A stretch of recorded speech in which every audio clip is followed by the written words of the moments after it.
What is going down, Sourdough Squad? How are we doing today on this beautiful Tuesday? We see the squad in here already. Let's go. Drop a SDS in the chat. Hi, Turk. Hello.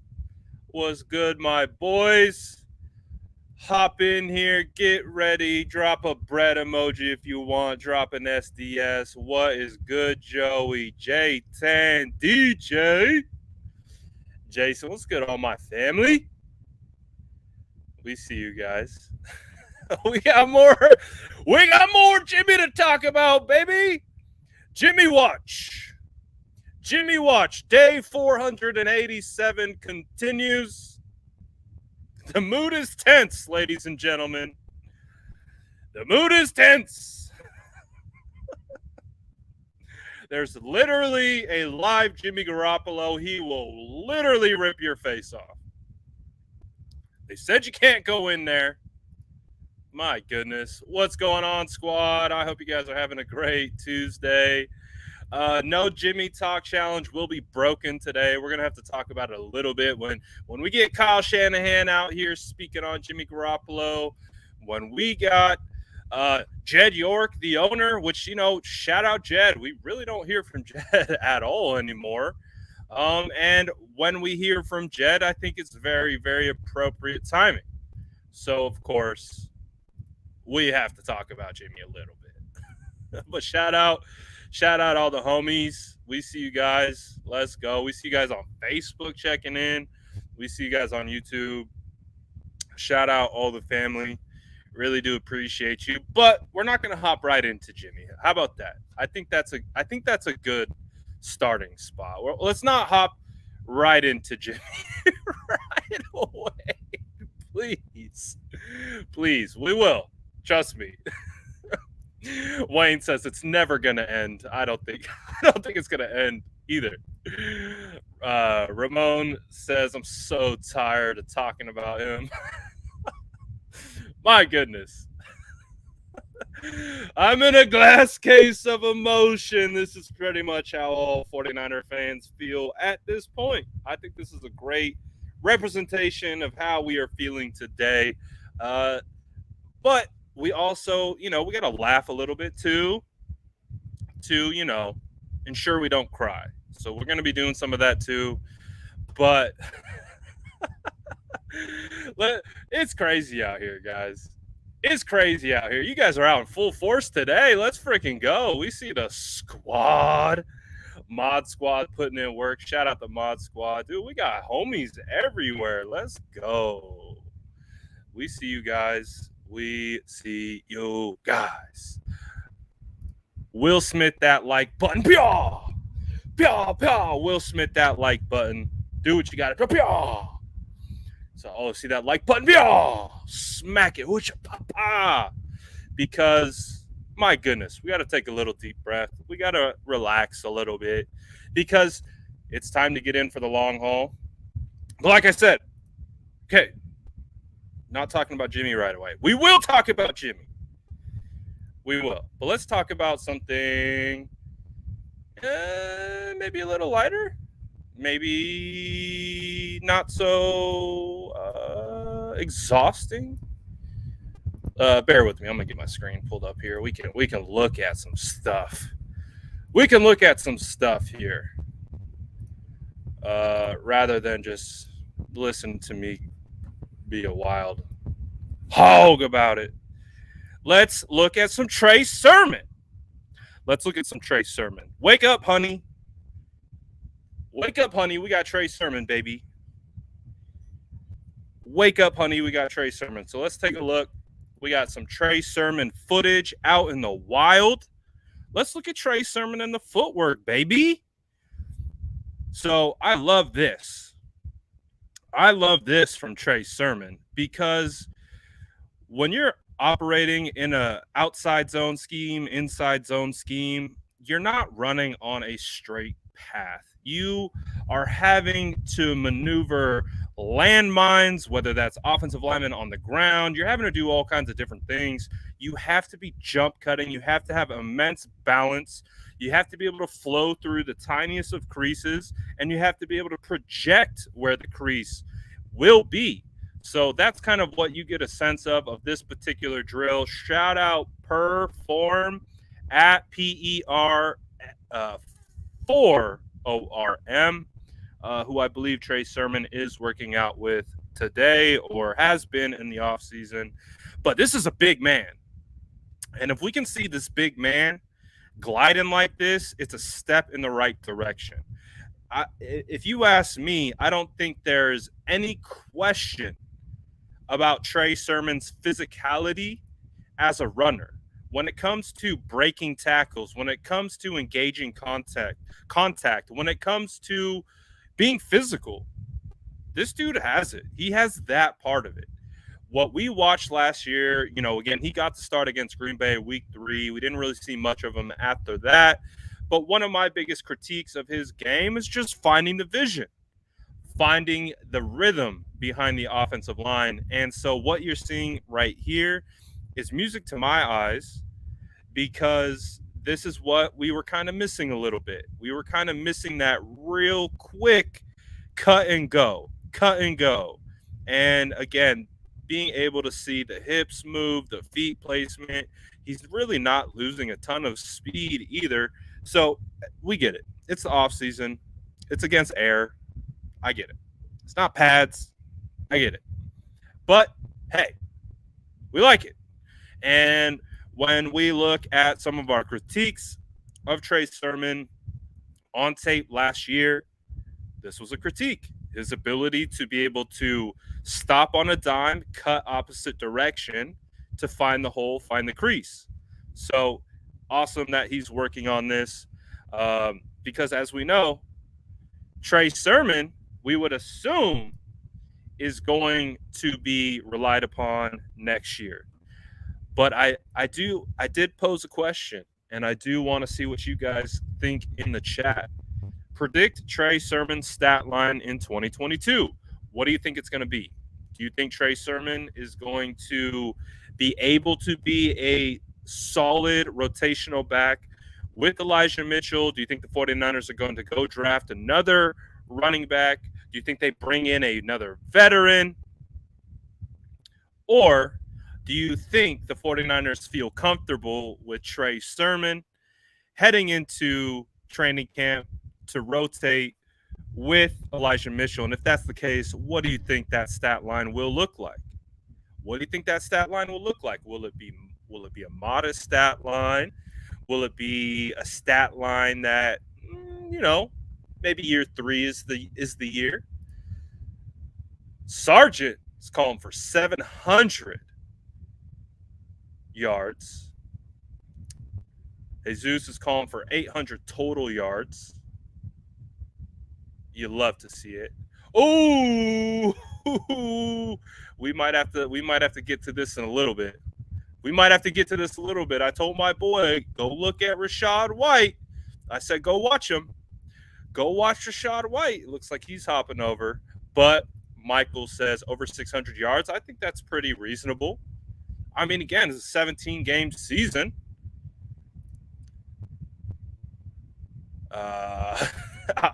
Alejandro wants all the yards. We can't do that, but it's a good thought process. Wayne says 1K.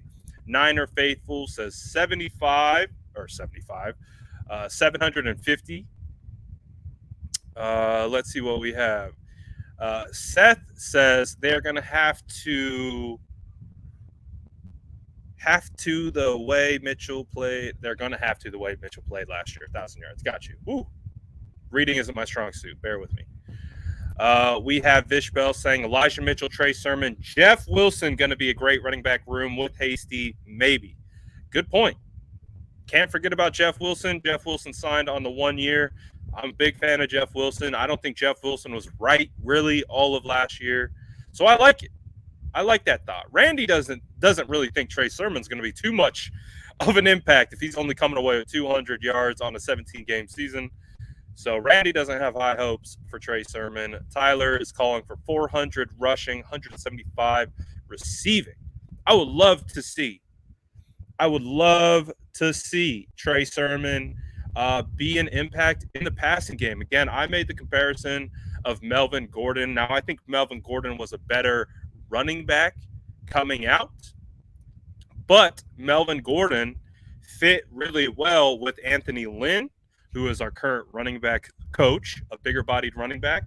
Also, with Anthony Lynn, those running backs got a decent amount of production out of the backfield as a pass catcher. When you go look at Melvin Gordon and you look at his stats over, I think, the 3 years that he was with Anthony Lynn, I believe that he was able to take in over 50 receptions each season he was with Anthony Lynn. So it's going to be interesting to see what the roles look like, but I'm very excited. Jesus says 950 all-purpose yards. I like this too. I like that prediction. I think 950 all-purpose. You can split it up over the ability to be an impact as a pass catcher potentially. I like it. We got 500, 300 split from Tony. Ooh, all right. I see a lot of yards. What do we think about touchdowns? Does that change? Is there a world that exists where Trey Sermon becomes that back? Is he going to become that back where the 49ers need 2 yards? They're in the red zone. They need to churn it out. Does he become that guy? Or does Elijah Mitchell stick there? Seth saying 1,500 for the both of them. So I'm excited. To see what happens. But like I said, it's a good sign, for a running back who had a bit of a down year. Michael's calling for 5 touchdowns for Trey Sermon. I like that. Cash the God. The God says, free the Treys. The Trey squared needs to be freed. We would love to see that. 5 to 8 TDs here. 6 TDs at the most. Trey squared. Hopefully going to ball out today, but we'll find out. We will find out. Jesus, Trey Sermon will have 5 total touchdowns. I feel like that seems fair.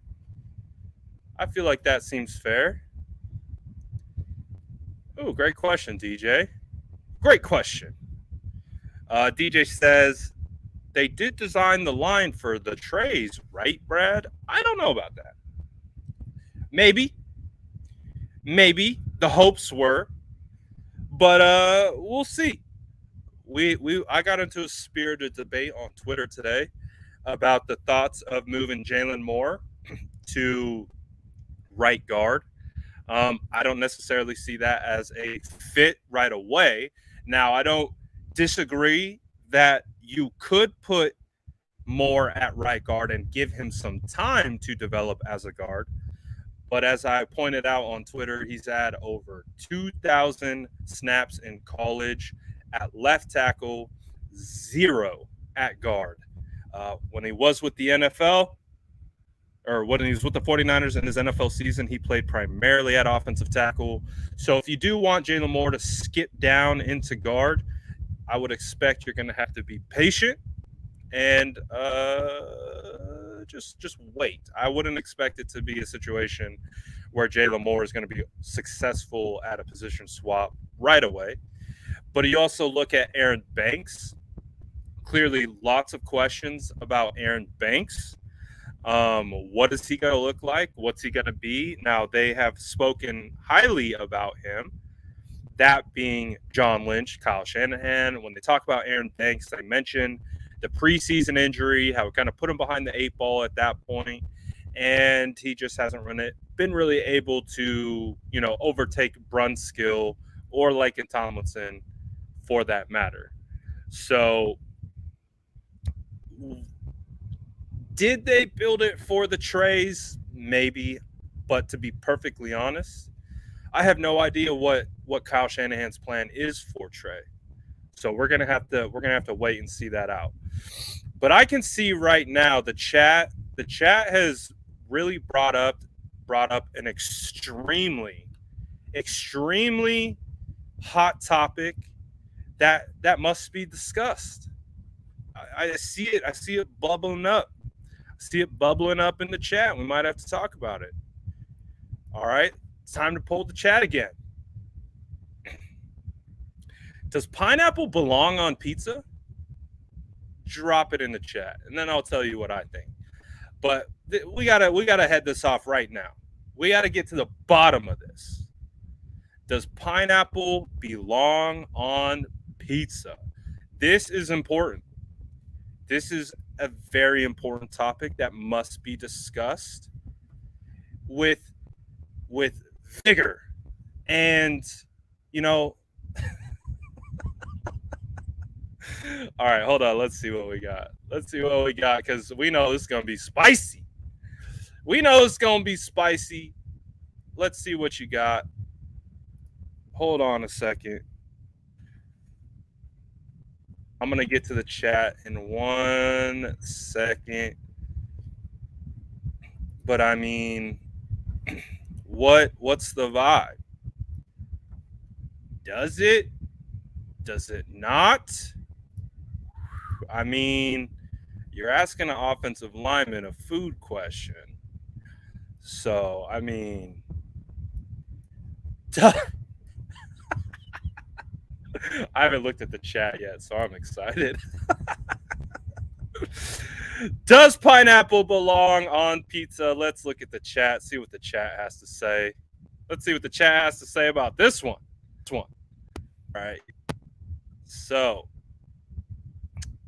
what do we have? First one that I see, pineapple does not belong on pizza.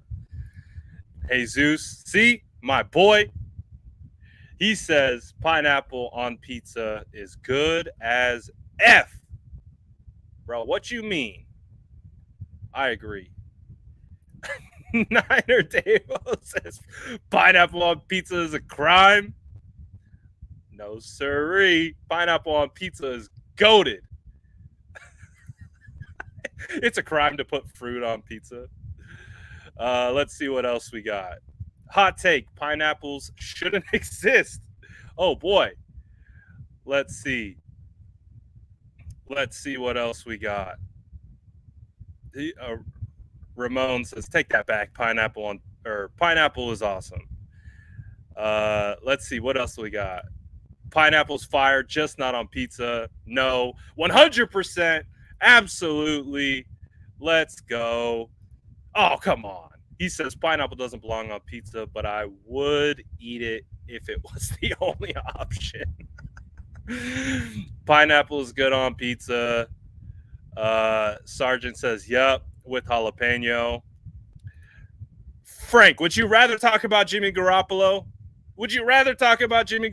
No, you would rather talk about pineapples on pizza. Come on, man. Yes, Ben says only if you're under 10 years old.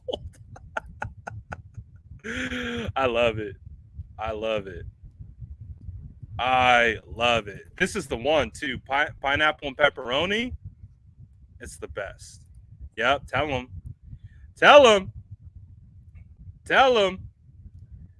Oh, this is a good one, Idris. Idris says pineapple belongs on pizza like Jimmy belongs on the Niners. Damn, bro. Aloha Smitty knows the vibes. All good. I love it, man. I love it. All right. We got to keep it light. There's only so much we can talk about Jimmy Garoppolo. So we just had to get this out the way. We saw the chat take a natural turn to this question. So we just had to address it. Clearly, this is going to be a debate. That lasts forever, but it is good. It is so good. If you don't like pineapple on pizza, I used the analogy yesterday. It's like Ratatouille when he's showing his brother, like when you combine flavors and like the way they come together, sweet, savory. And his brother was just like, yeah, I don't see it. I don't see it. It might have been Davo too. I don't know if that is his. I don't know if that's his YouTube or not. Uh, but my goodness, that was fun. Oh, perfect! It was. It is him. I just told the story. So he was trying to tell me. Davo was trying to tell me, like, oh, like you're taking an L. You're taking an L for liking pineapple on pizza, and I just brought up that reference, and it was fire. It was fire, and he accepted the L. But shout out my homie. I know he's gonna get me. I saw that tweet. He's gonna drop a diss track on me. I'm waiting for it. I'm waiting for it. So we had to get that out of the way. It's the off season. It's the off season. Transitioning food talk into offensive line talk. Keith Carter says, "Let's talk offensive line. Let's talk offensive line." Okay, we can do that. Left guard, future center, right guard. Do you guys have concerns? I feel so much better. Shout out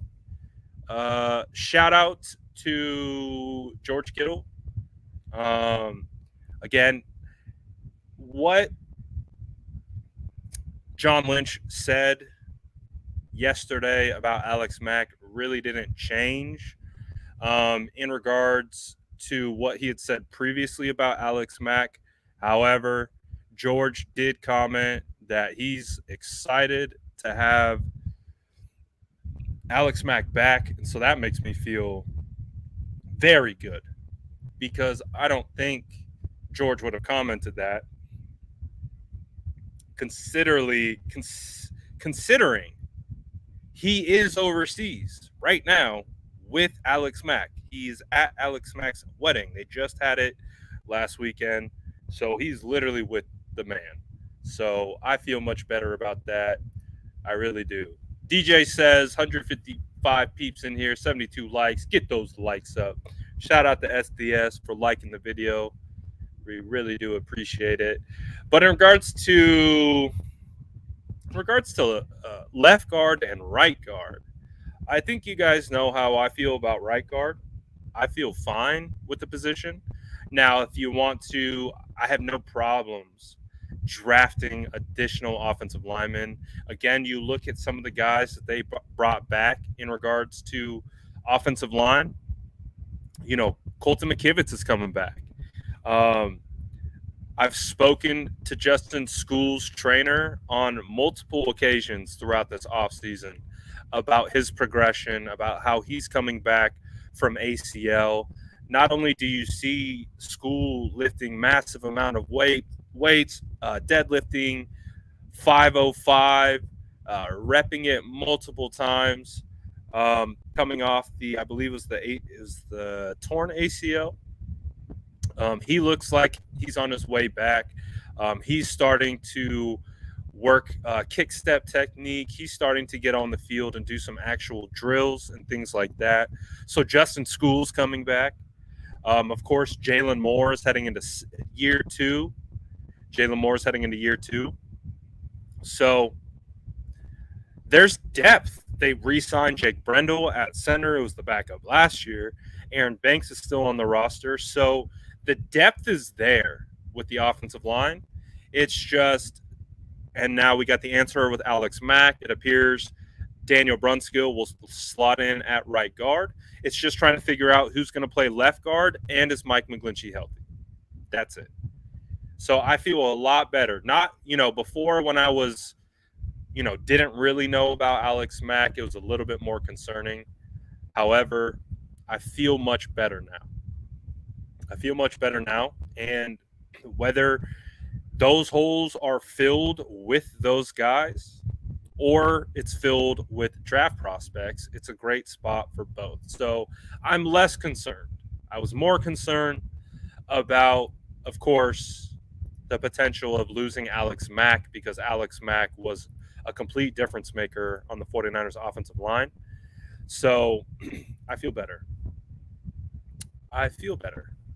But I think it's time, guys. I tried my hardest. I told you I was going to try really hard not to talk about Jimmy Garoppolo for a little while. But now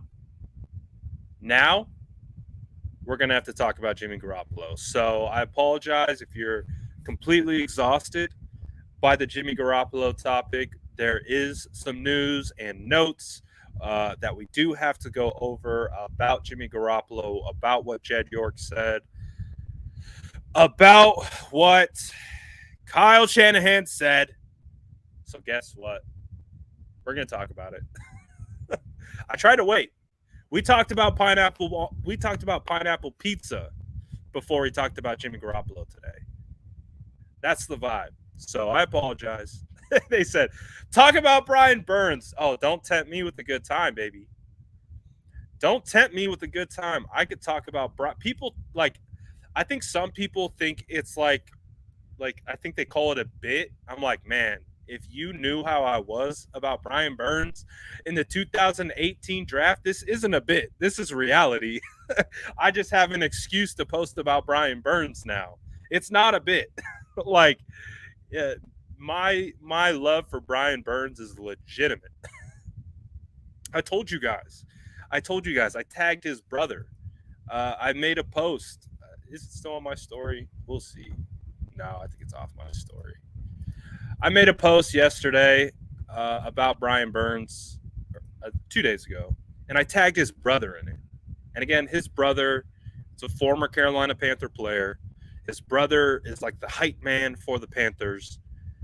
He reposted it onto his story because I posted that tweet of me like seeing Matt Rule and Kyle Shanahan together, and I'm like, oh yeah, it's time. It's time, gentlemen. It's time to get it done. And I think I could probably even, yeah, dude. So my thing with Brian Burns, man, it goes back. It goes back. So it's not a bit. Like everything I feel about Brian Burns is legit. Everything that I felt about this guy, Deebo Samuel, again, this is 165 weeks ago. Keep an eye out for this kid during tomorrow's Senior Bowl because, hey, Deebo Samuel was that guy. Deebo Samuel was that guy. I'm trying to see if, there it is. We getting some Brian Burns content. So I've been about Brian Burns for a long time. I've been about Brian Burns a long time. See, look, this is 160 weeks ago. Brian Burns did all the things that he could make him unrealistic for the Chiefs to trade up for. He cemented himself as a top 10 player in this class. This is what I was saying. No one talked about Brian Burns pre-draft. I was obsessed with Brian Burns. I said, this dude's a top 10 talent. So this is 160 weeks ago saying I feel like a proud pop about Brian Burns. Like I've told you guys about like I told you about this dream scenario that I created. Like this ain't new. This ain't a bit. This is like legitimate. This is legitimate like fanboy vibes. I love Brian Burns, man. I love Brian Burns. What's Cap saying? Cap saying, what up, SDS? We rise. Let's go. Don't know if you've covered it already, but it made me feel really good about our future, hearing how Kyle communicates often to Trey and how he didn't with Jimmy. Let's talk about that right now. Again, I've been trying to, but if you can pull me away into Brian Burns a little bit, I'll do it. Let's talk about this. Let's talk about this situation again, how it's continued to come out this week and how it's being discussed. Clearly, I think it's crystal clear. I think we could all agree. That the situation with the San Francisco 49ers and what they're going through right now is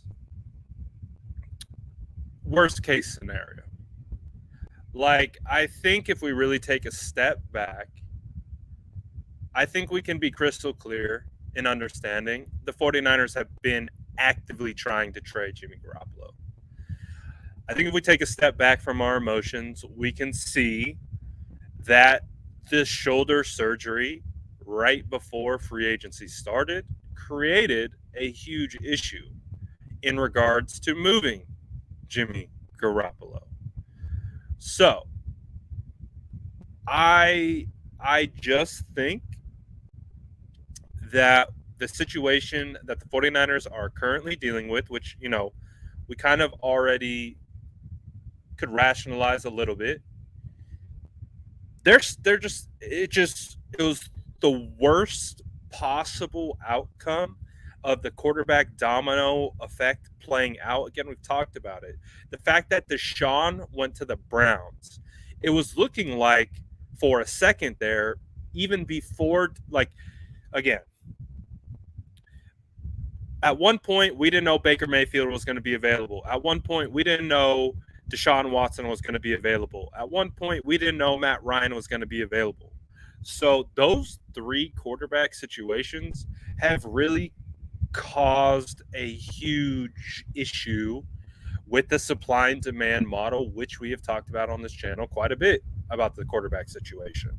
Now, I've been on the opposite side saying, I think the 49ers are going to trade him. I think they're going to be able to recoup assets. That's why I've been like, don't cut him, trade him. He's a starting quarterback. Someone will value that at a certain point. Again, look at what Carson Wentz got. But when you look across the league and you look at the teams that are in need now and you see all the roles filled, you see the number one destination for the 49ers, which was likely the Colts, they upgrade immensely over Jimmy Garoppolo by getting Matt Ryan.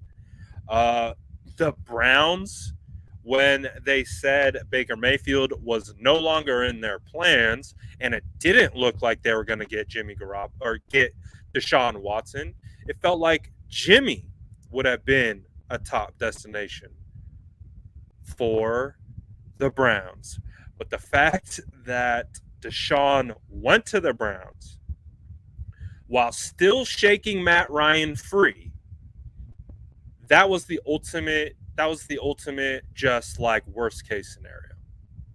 It was the ultimate worst case scenario because simultaneously the Deshaun domino knocked out two of the best landing spots for Jimmy Garoppolo. That's tough. Like, what are you supposed to do? Like, the Browns, you would hop into any Brown space, listen to beat reporters and how they're talking about the situation. No Baker Mayfield. They didn't think that Deshaun Watson was going to be the guy for them. They were talking about Jimmy. They were talking about Jimmy, what they thought would fit. They're like, is it going to be Marcus Mariota or Jimmy Garoppolo? Well, then we see the Falcons filled their quarterback position with Marcus Mariota. We see the Saints, who could be a potential target, pay Jameis Winston. And all of a sudden, in a blink of an eye, there's really no one left. When the supply and demand model looked like it was finally headed in the direction that the 49ers needed it to be in order to facilitate a trade and to facilitate getting a decent compensation back in return, everything just went done in a matter of a couple days. That Friday, when we found out Deshaun was going to be moved or was acquitted of those criminal charges, Monday, I believe he was moved, and I think we saw the repercussions after that.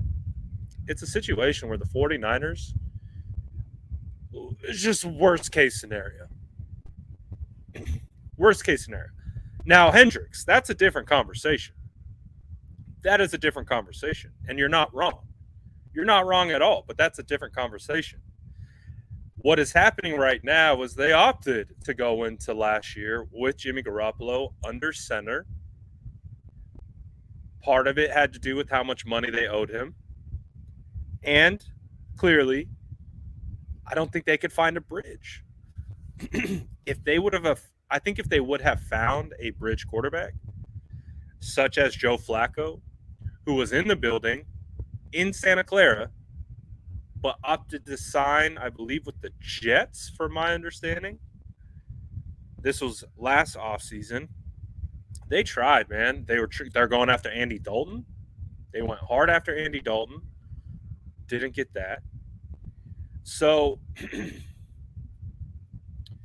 it's just a situation where, I would agree. If you said the 49ers should start Trey Lance as a rookie, give him the locker room and allow him to grow and kind of deal with the growing pains as a result, I was right there with you. I was beating that drum. I got to see Trey Lance in training camp.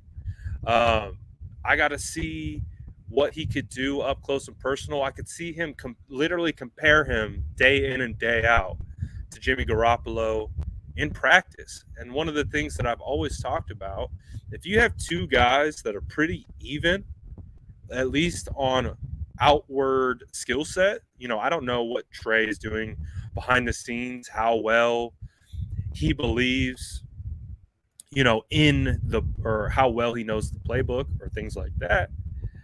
But what I could see is they were about even.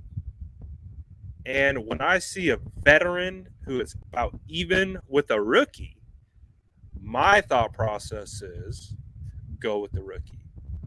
Go with the guy who you can grow with, who has an immense ceiling and needs reps to continue to get better. So I'm with you, Hendricks, right there, man. But they didn't do that, and we know that. And they kept Jimmy, and they almost made it to the Super Bowl again, which would have made it a lot better to deal with. But of course, fell short, and now this offseason is here, where now we are stuck holding the figurative Jimmy Garoppolo bag. And I think,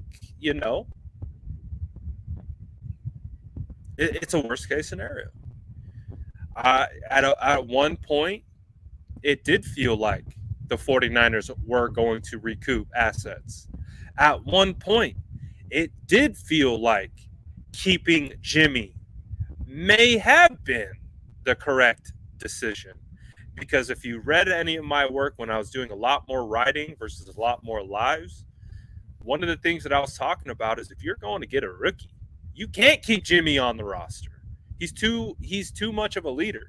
He's too much of it. And when you're coming to replace a guy and you keep the old, it's like, I don't know, dude. It's like having like a vice president of a company and like they hire his replacement, and the company says, hey, this is likely going to be your replacement, but we need you to train him first, then we're going to let you go. And I'm sure if you were put in that position, you would have some feelings about that. So I'm sure Jimmy Garoppolo, of course, had some feelings about that. And I wouldn't be surprised if that led into the late surgery. I wouldn't be surprised, because this isn't the first time that we've seen. This isn't the first time that we have seen a quarterback basically get surgery and hold a team hostage.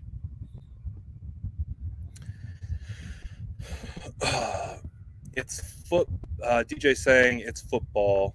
You don't have to compare it to office work. I mean, I don't have to, but I'm trying to make it make sense for people to understand kind of what I'm talking about. But essentially, it's a situation where they tried to make it work with both, and it didn't work. And they felt like they could hold him, get more for him, and they couldn't. They struck out every step of the way. So now we are here and we are stuck. But I will say, I do appreciate the way Kyle and Jed have talked about it, because I think they understand. Clearly, they understand. But what they're trying to communicate to the fan base is like, listen, guys, we tried to trade this guy. Jimmy literally came to the podium and said goodbye to the media, said goodbye to the fan base. They broke up already. The breakup has occurred. But to complete the breakup of moving the ex out of the house, they still have a lease agreement. They're still both signed on the lease. Sometimes people let you break the lease. Sometimes you can't break the lease. They're stuck on the lease agreement together. And because they're stuck on the lease agreement together and they can't find clearly a suitor to be able to save them from the mess that they're in, they're stuck in said mess. So, what did they come out and talk about today? They came and talked about, starting with Kyle Shanahan, how he envisioned a scenario where Jimmy Garoppolo is on the roster in 2022. He also declined to name the starting quarterback because of the things that we've mentioned. They are stuck. They have no more options. And at this time, it doesn't appear that Jimmy Garoppolo will be getting traded. I swear I posted the audio clip. Oh, I know where I posted it. So what I was going to do is we could take a look at the audio. We can listen to the way Kyle talked about it. We'll kind of get into a little bit further. Again, I know you guys are tired of talking about Jimmy, but you know, when they're talking about it, we got to talk about it. So let's see what we got going here. I'm going to get it pulled up. So what we're going to do is we're going to listen to Kyle, and we're going to talk about how we feel about it. We're going to talk about how we feel about it. It'll pop up and say, hey, this is within, 3 miles of you. Right. And that is huge for us.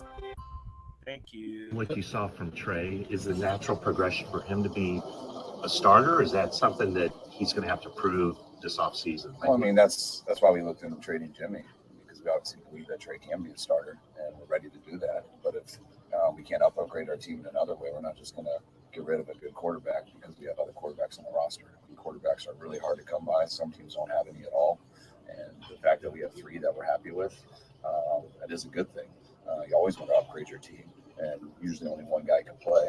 And we know we have some all guys that are capable of starting, which Jimmy's done a great job for us. We brought Trey here to be that eventually, and I think that'll be sooner than later. But when Jimmy gets his surgery and we can't upgrade our team by getting some good picks until the surgery, some people feel good about that.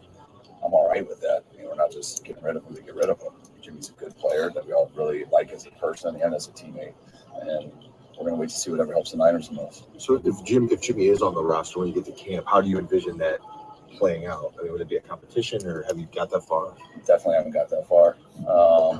But yeah, we'll figure that out. It'd be something. I mean, he'd be on our team, so you'd have to.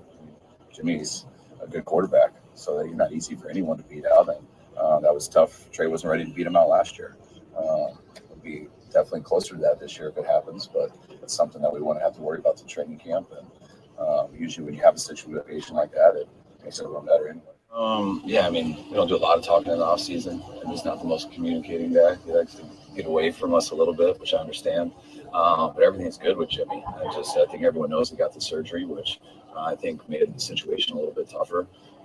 Anytime someone gets a surgery, especially on the throwing shoulder, it's teams are going to be a little more nervous than what they want to offer and things like that. So I think that did put it on hold, and we're all right with that. I mean, we went through the free agent period, so we had to make some adjustments to do some things like that, but we got him on the books right now, and we'll keep it that way until something else can prove us. Who do you consider right now as being your starting quarterback in 2022? That's a funny question.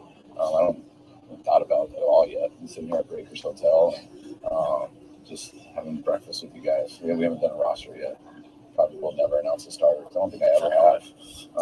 Ever. You know? Oh, can you tell Kyle's absolutely tired of like he's already getting asked who's the starter gonna be? Like, what is March? Bro, it's March. It's March. It's March. He's already getting asked who the starter's gonna be. It's March. Oh boy. Oh boy. Like, I guarantee you, Kyle, out of anyone, wants Jimmy gone more. I couldn't imagine another person on this planet probably wanting to get Jimmy Garoppolo off the 49ers more than Kyle Shanahan. So, I mean, he's already getting asked who's going to be the starter based on, again, having to say he's probably going to be back because he's not healthy and he's a starting quarterback. So we're not going to cut him on top of already owing him $7.5 million. So, oh boy. Shout out James. What's good, James? Appreciate James. Appreciate all the homies sending super chats. Shout out Cap earlier for sending the other super chat. Shout out James for dropping the 20-piece. We see you, James. Really, really do appreciate that, my guy. He says, what up, Brad? He says, I feel like I'm one of the few that could care less if the 49ers keep or release Jimmy. I feel either way, this team is still on top and has plenty of pieces to keep things going for a while. I don't disagree with you. I do not disagree with you. I don't disagree with you, really. Because I could see this. I'm trying to explain kind of the same things, James. I'm kind of saying, like, I get it, man. They tried to trade him. They told us they were going to trade him, and it didn't work. Didn't come to fruition. They struck out on multiple opportunities. Again, it takes two to tango. In this case, it takes like 7 or 8 different entities to tango in order to get a trade completed, especially of this magnitude. Now, clearly, the surgery didn't help a damn thing. The surgery didn't help a damn thing. And as a result, 49ers are stuck. They are stuck to the point where we now have Kyle Shanahan already being asked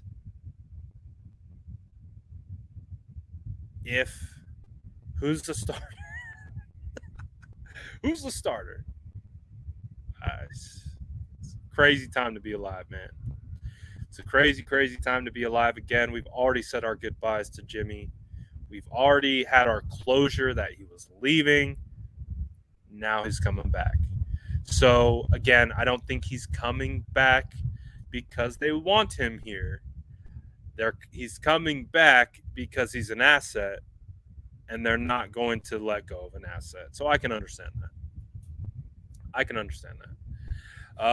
We can talk about some of the topics or what Jed York said as well, because, again, I think Jed York and what Jed said today on the topic was kind of really helpful just to understand where their head's at. And with kind of where their head's at, again, Jed told reporters that he is okay with Kyle and John over-investing into the quarterback position. He's okay with it. And that's all we need to know is that if Jed is willing to allow them to get to that point where if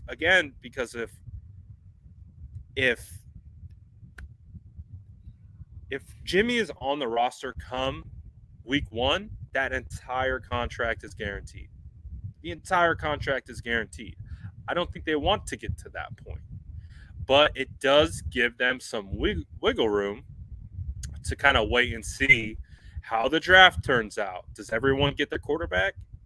If not, maybe there becomes a natural trade partner right there, especially with him being healthy. But based on the situation, Jed York came out and said, even if Jimmy Garoppolo is a backup, he is okay keeping that money on the roster. And for me, I don't know why, but Jed's answer kind of gave me a bit of calmness about the situation to kind of recognize that, hey, there's still some work to do. Because, again, as Nick Wagner is talking about here, this was originally from Nick Wagner of ESPN. He says 49ers CEO Jed York said if Kyle Shanahan and John Lynch opt to carry Jimmy Garoppolo on the roster at his current salary, even as a backup, it's a move he would be fine with. Here's his full quote, noting that he's empowered Lynch and Shanahan to build how they see fit. So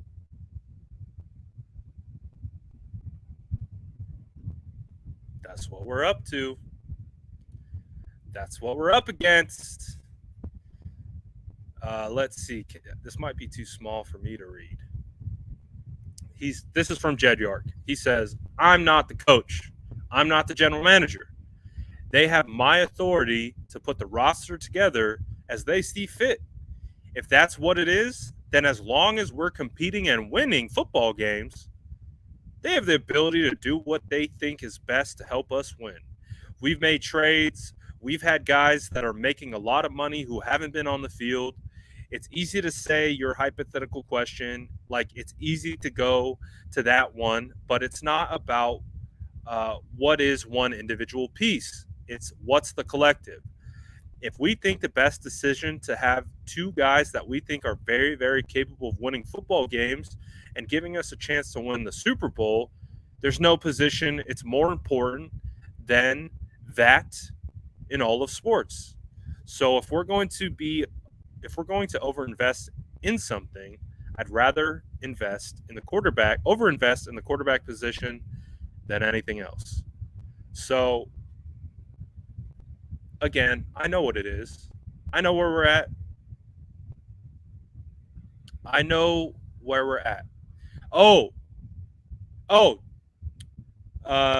Really quickly, I have some chat stuff to talk about. We'll get back into Jed. Dick Tracy, do not ruffle any feathers in the chat. This is your only warning. If you do, I gotta boot you, my guy. I just letting you know. Put it out there. Dick Tracy, last warning. If you get into it with the people in the chat, I'm gonna have to let you go, my guy. I'm gonna have to let you go. But if you can vibe out and you can chill and add to the conversation, you can earn your spot. But if you're gonna keep creating some ruckus, you're out. Last warning. Only warning. Shout out Dick. But hey, just had to let it be known. Had to let it be known. So you're now at the mercy of the mod squad. If the mod squad tells me he's acting up again, we're gonna have to let you go, my guy. See, I told you. I told you. He figured it out, dude. No, you can stay, my guy. You can stay. Just you don't have to get the whole chat riled up. Oh, good stuff. Anyways, back to the Jed York situation. I like what Jed said. Understanding he gave them the vote of confidence publicly. We haven't heard that yet. So I'm about it. I'm okay. I can rationalize what's going on. Cash the God says it's business talk, Brad. Jimmy will be cut as soon as he can throw a ball. I would have to disagree with you there, Cash. I don't think they want to cut Jimmy. Because if they cut Jimmy, he's walking out that door with minimum $7.5 million. That's a lot of cash. The God. You would know, my boy. you would know, like, cash, that's a lot of cash, right? Like $7.5 million. Now I know these NFL teams print money, but I can also tell you they like their money and they don't like to give it away. They don't like to give them away. So that's why I don't think he's been cut. Or it will get cut. The only time he'll get cut is when the money becomes an issue or the money frees up, or they can figure out how to get that situation under control. If it was a situation where Jimmy Garoppolo wasn't owed any money, maybe I would be a little bit closer to what you were thinking. But because he is owed $7.5 million from the 49ers, guaranteed if they were to cut him, that is why I think they feel fine holding him. $7.5 million out the pocket, direct deposit into Jimmy Garoppolo's bank account. He gets to go pick freely wherever he wants to play, go up north to Seattle if he wants, and like whoop on the 40. I totally see that. Could you imagine? Jimmy Garoppolo gets that 7.5 direct deposited into his account, and he goes and signs with Seattle the next day. And knowing our luck, he would thrive in Seattle. I don't want that. So I think there's a couple things that you have to think of in regards of just like the football. Like from a football side of it, I get it.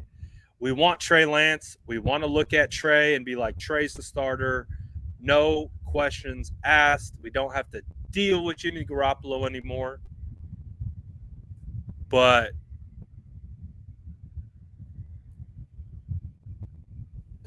boy. So this, I'm going to put my targets on it. I'm going to put my moving target on it. I'm hopeful that by the end of the draft, the 49ers can get a deal done with someone. This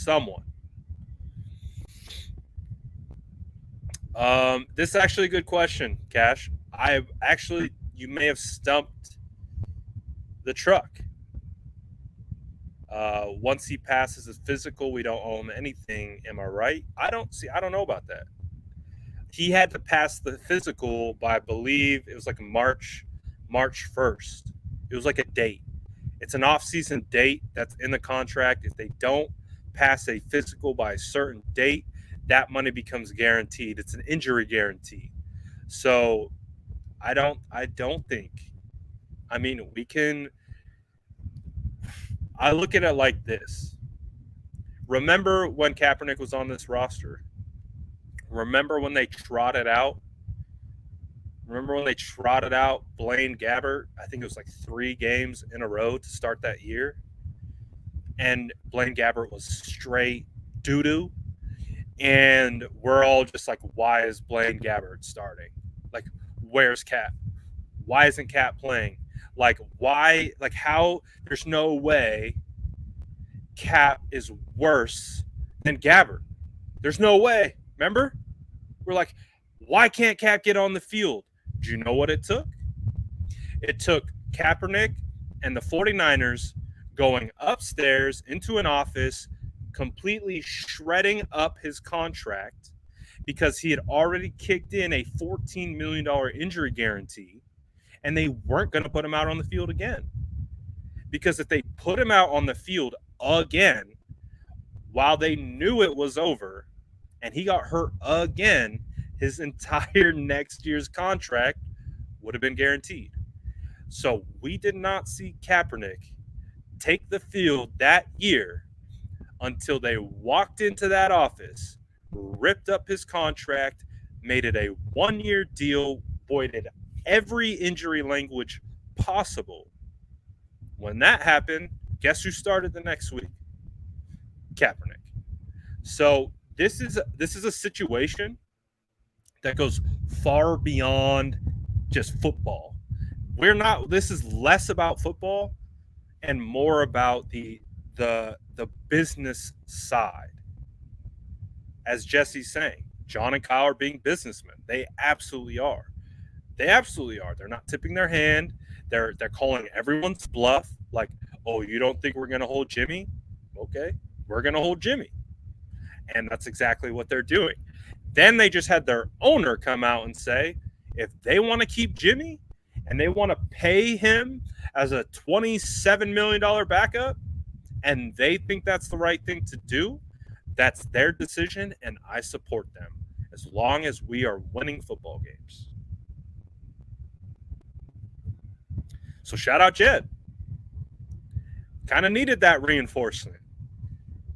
I'm surprised how Jed said it made me feel about the situation, because it again reminded me to stop being emotional about it and just remember we're dealing with the business of football.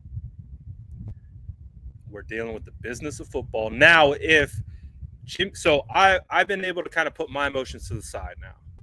I feel like, yes, I'm upset.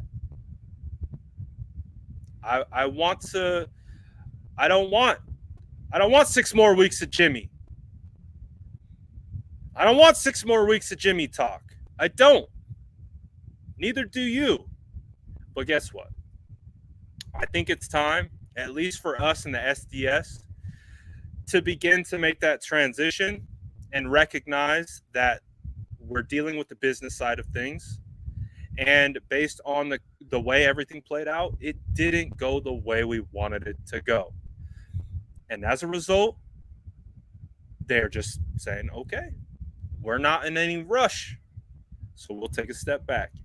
So I'm more inclined. Again, I was already going to be more patient. I was never one of these people who just wanted to outright release Jimmy because, again, I still think he's an asset. I still think there's value. But, hey, okay, it's soured. Fine. What? Releasing it? Like, I don't know. You can make the argument, okay, release Jimmy. Maybe you free up some cap space. You maybe sign a couple more free agents. Okay, maybe. Yeah, maybe that's a downfall of this situation. But they did get Charvarius Ward, and they added so much depth back to the roster. So they have the depth. They have a ton of draft picks. So let's wait and see. Because that's what we got. So I don't think that we're going to look. Hendrick says, what about my mental health, Brad? Hey, dude, I'm right there with you. Trust me. I'm right there with you. Hendricks. Again, I think, last week, 2 weeks ago, we were expecting Jimmy to get traded. We were expecting him to get traded. He didn't. And guess what? Now they're talking about him being on the roster in 2022. Quite the change of dynamic, right? It's going to put people's head through the blender. It's going to put their emotions through the blender. I get it. But we do just got to take a step back and just understand and let them work the business side of it. They have to get something. That is my take. And Hendrick said, remember when we mocked at number 11? Bro, when they dropped that report that the Washington Redskins may give up their first round pick to go get oh my goodness, I remember that was a great time. We were really excited. And here we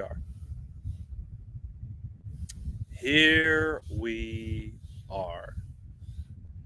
Interesting scenario. Kimbo says, okay, so scenario.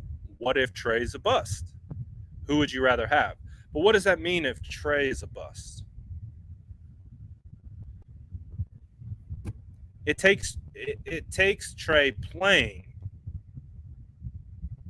for at least 2 to 3 years, in my opinion, to be able to call him a bust. Because I think Trey has a ceiling. Trey is not like Sam Darnold for me. I called Sam Darnold a bust instantly before he ever stepped foot in the NFL.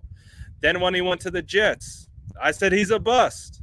Oh, it's Adam Gase. No, he's a bust. Goes over to the Panthers. Terrible. Oh, it's Matt Rule. No, he's a bust. Then he's going to go to the next spot. Oh, okay, maybe he's a bust. I don't have that same opinion of Trey Lance. Completely polar opposite. I think Trey Lance has all the tools, has the ceiling, has everything you need. But you can't tell until you develop him. He is a developmental prospect. Sam Darnold is ready to go right away. Trey's a much different scenario. So for me to call Trey a bust, I need to see him bust. I need to see him play. I need to see him go game in, game out, week in, week out. What are the weekend adjustments? How does he improve? Is he getting better? Is his progressions getting better? Is he making better decisions? Is he have better pocket awareness, the timing and field awareness becoming better? Or is it getting worse? We can't determine those things until he plays. And if you're going to call Trey a bust purely on what he is now, then I would say I don't trust your ability to evaluate prospects. But that's a different conversation. Based on the raw and tangible skill set, baseline tools that Trey Lance has, I don't know how you can say with your whole chest that he's a bust at 21 years old. How does that make sense? This kid won't be determined a bust until he's given the opportunity and falls flat on his face. That's how he's going to be determined a bust. Sitting on the bench, collecting dust is not going to be a great way to determine if he's a bust. It could help push him in the direction of being a bust. So that's the thing, is the scenario points to Trey. You have to let Trey play in order to determine that the thing that you're saying. Is he a bust? So that's how I feel about it. Clearly.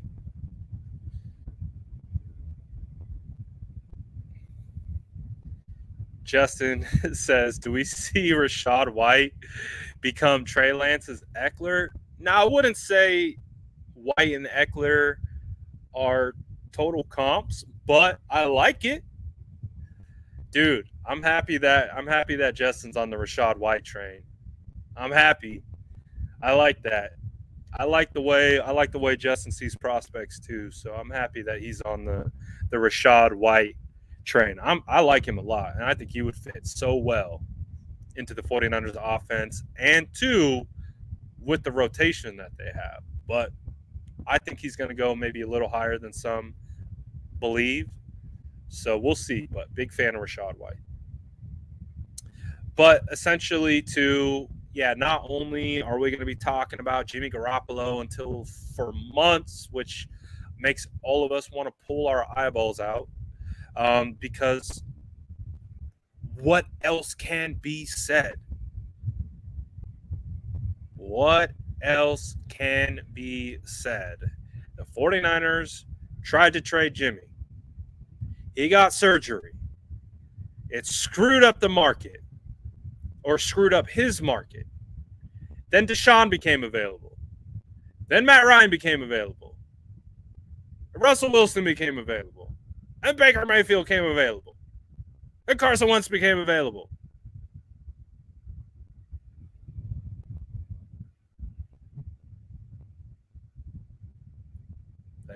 They just ran out of opportunities. The opportunities dried up. Now, is there still one opportunity left with the Panthers? Oh, God, I hope so. I hope so. I hope the Panthers save us. I hope the Panthers Save us. Please, Panthers. Save us. But again, if I'm the Panthers, the last quarterback, and again, I'm higher on Jimmy, I think, than a lot of people. Again, I don't think he's this immensely great quarterback. I think he's capable, and I think he can win. But again, we understand no one cares about that. Clearly, the league is like, that's cool that you can win and you have a great personality, but you can't stay healthy, and we're not giving up draft picks for you to take on your $27 million contract. Clearly, the league has spoken. But please save us still. Please save us. And again, my pie in the sky dream is give me Brian Burns. Give me Brian Burns, please. But that is like all the stars align.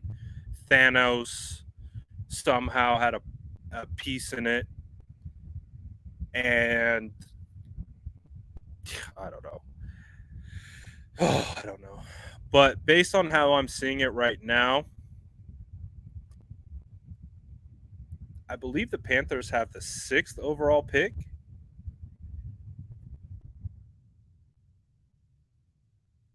I'm trying to see here.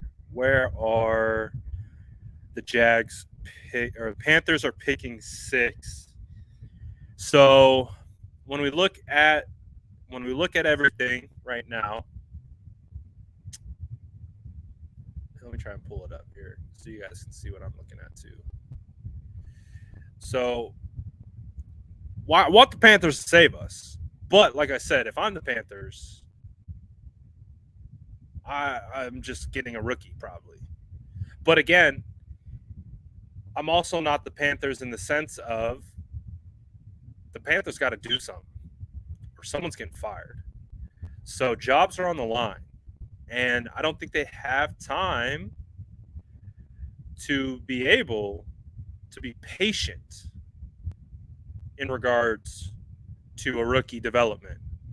You know, maybe if they were smart and they took Justin Fields or Mac Jones last year instead of a cornerback, they wouldn't be in this position. But as we see, oops, don't want that. Carolina's picking 6th. And that puts them in great position to get a quarterback.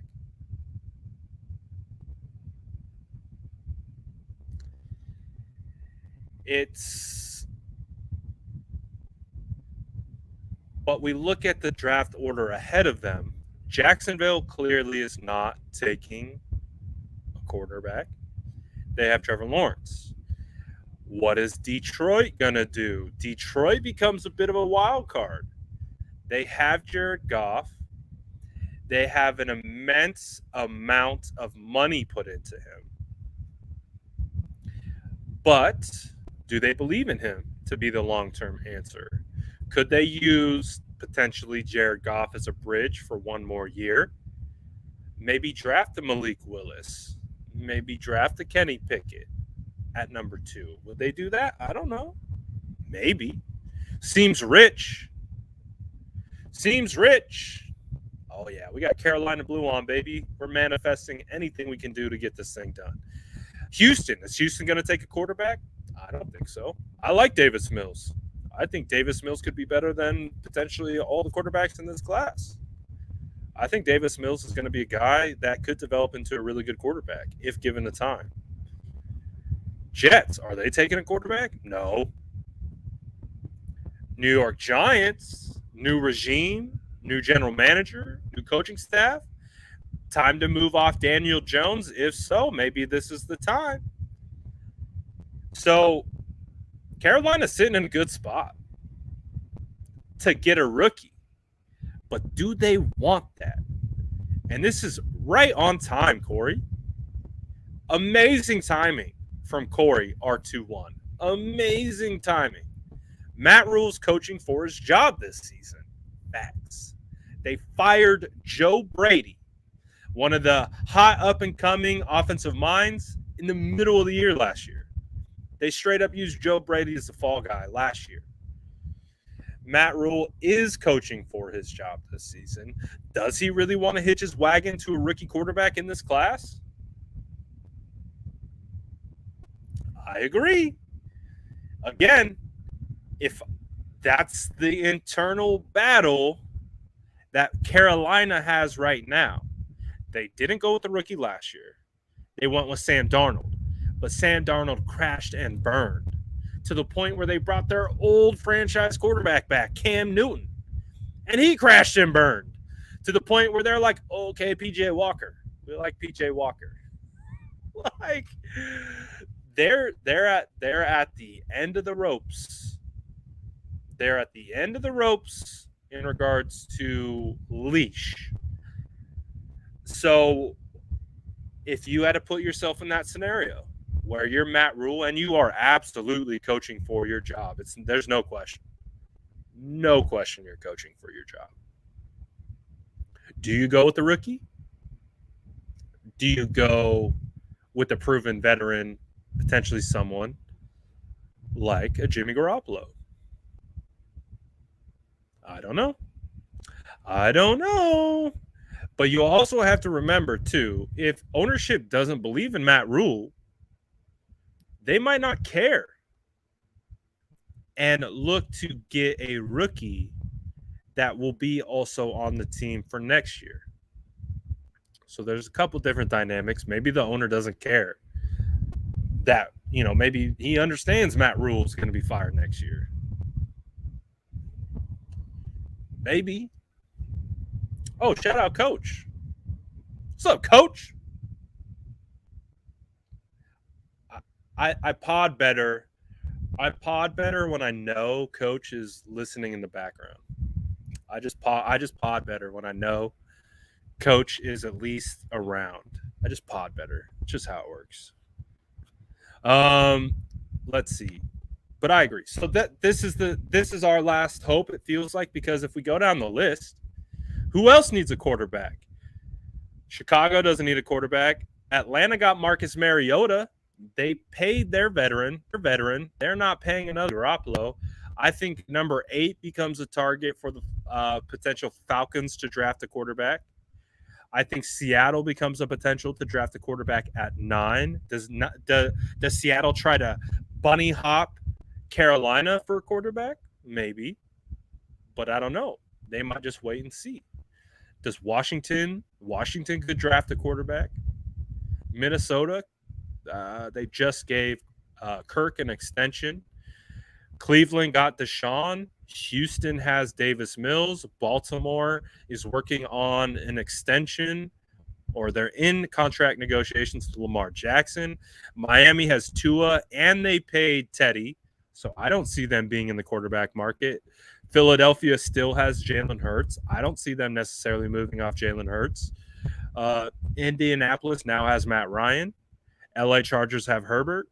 New Orleans brought back Jameis. They paid their veteran. They could still potentially draft a rookie. But you look across the board, Pittsburgh could draft someone.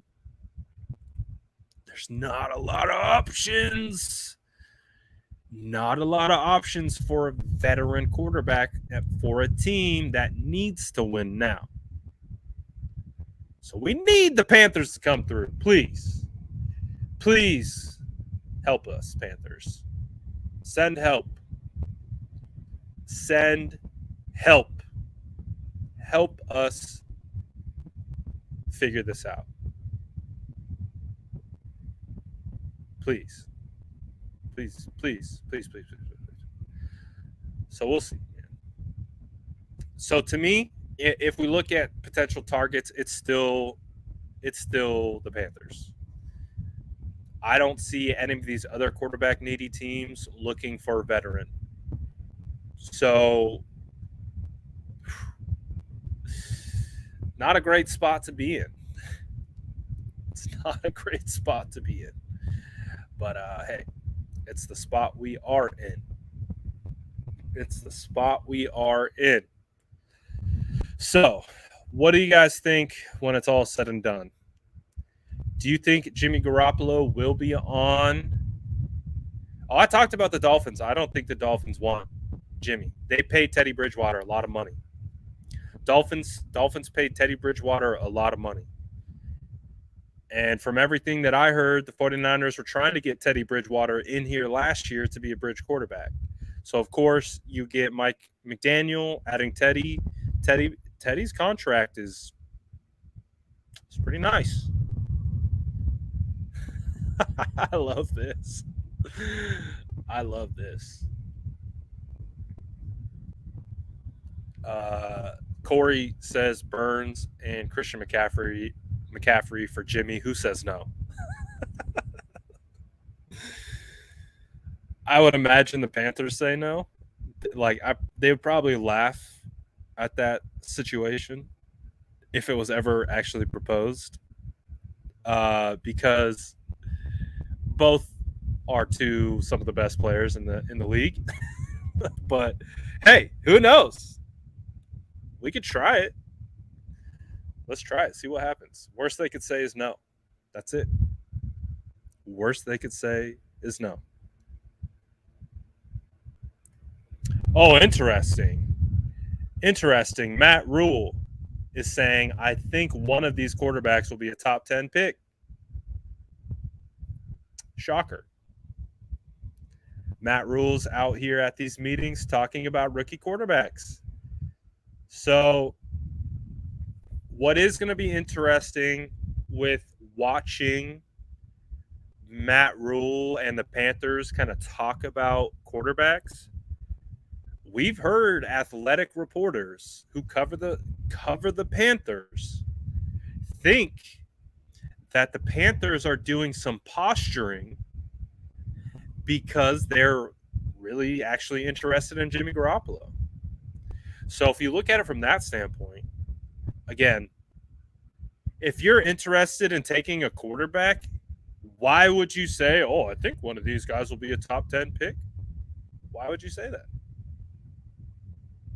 If you're sitting at pick 6, you have at least 2 teams in front of you who could take a quarterback. And you could potentially get jumped in a trade. Why would you say that? Oh, I think one of these quarterbacks will be a top 10 pick. Well, maybe because they have literally zero interest in drafting a quarterback. Again, a rookie quarterback. And this is exactly what the Panthers beat writer proposed. He's like, well, they seem to be very adamant about making their presence felt in the quarterback pro day circuit, almost to the point of saying, like, we don't need it. We're going to get a rookie. Okay, that's great. But why would you say that? Literally, quote, I think one of these quarterbacks will be a top 10 pick. If you're interested in a quarterback, why would you say that? Unless you're trying to play little smoke and mirrors. So hopefully that's what it is. Hopefully it's posturing right now between the Panthers, because you're seeing a lot of it from the Panthers. Again, maybe interested in Cam Newton. You know, we see what's going on with the 49ers on their end. We're keeping Jimmy. We'll keep him through the season. Owner came out and said, that's fine. You want to pay him $25 million as a backup? If it means we're winning football games, I don't care. If I'm the Panthers, I'm like, no, okay, I don't feel as good that they're going to cut him. I don't feel that would happen.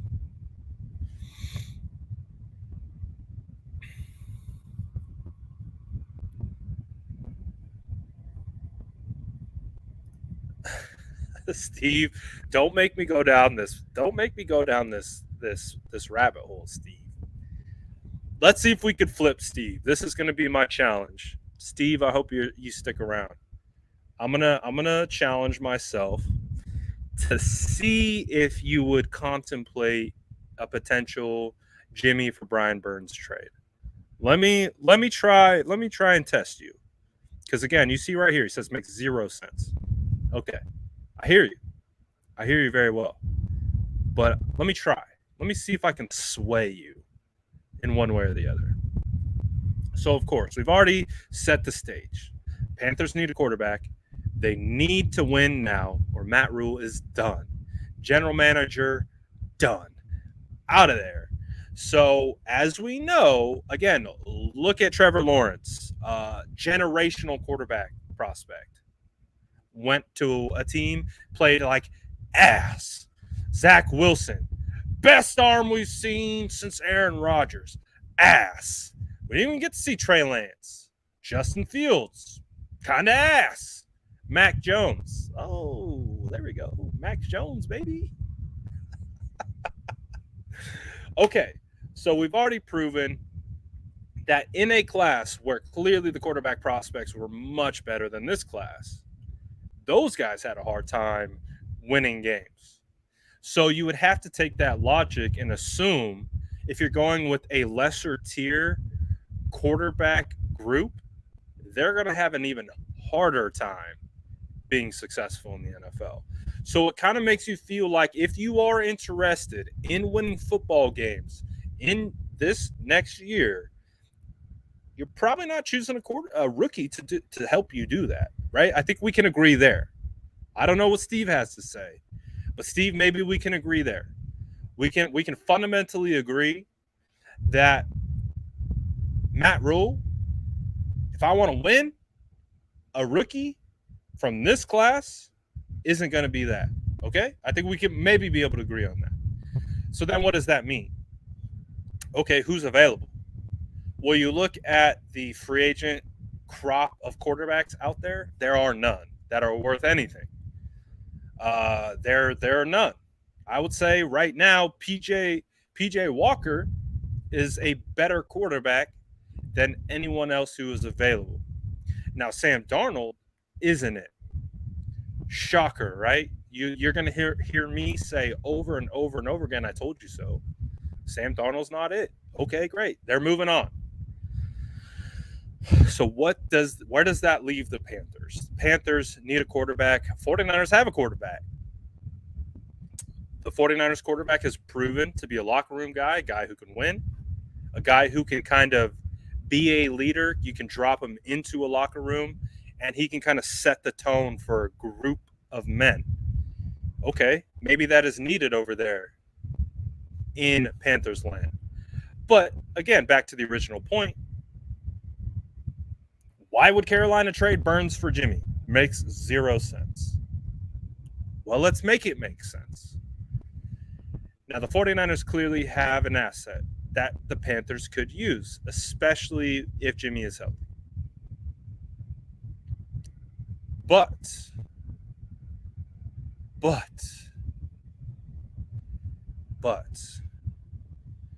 if, the 49ers, they're in the negotiation room, they're talking with ownership, they're talking with the general manager, and they're like, hey, we know you want Jimmy, we want Brian Burns.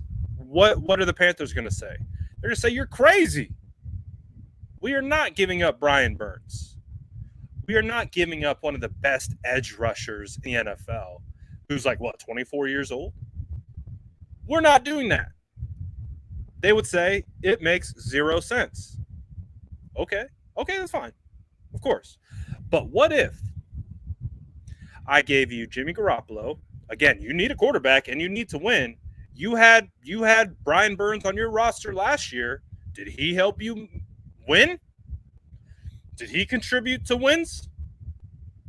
Because if you don't get another quarterback, you're going to be in the same boat. And you're going to have Brian Burns. Are you going to be winning games? No, you're not. You're going to be in the same boat. You're going to get fired because you don't have a quarterback.